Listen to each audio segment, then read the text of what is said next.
He was treated rather badly, and the psychological effect of that, he had been in some tough fighting with the Japanese, and he felt very bad about that, He was a religious man, and he just hoped that he'd be forgiven for what had happened, because I think essentially for a man like him, he came back and just felt either he should be ashamed or guilty. He had done the wrong thing. And yet, as I said, he was, 16, a 17-year-old, I suppose he reflects the other soldiers out there, the other 5,000 of them.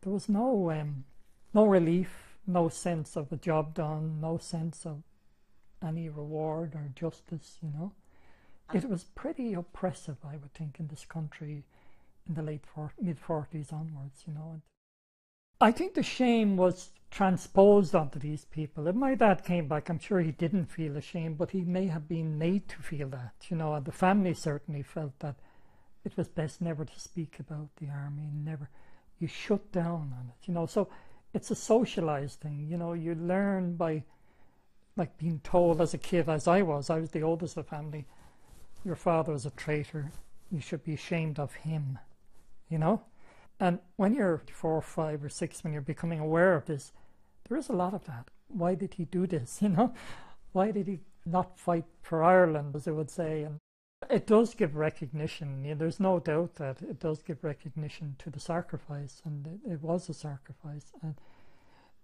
even guys who were anti my position say they realized they weren't cowards. They were brave men. You don't take up a gun and go out and, the bravery was never in question by even their opponents of this. They never doubted that these men did something noble, as somebody said it was.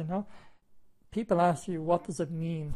And you realize, in order to answer the question, you'd have to unravel a whole lifetime of this stuff, this prejudice, the days of hunger, the days when I'm, as a kid, you're crying, asking my mother, have you any food, And how do you untangle all of that into words, realizing that, you're different, your family is different, and they always will be.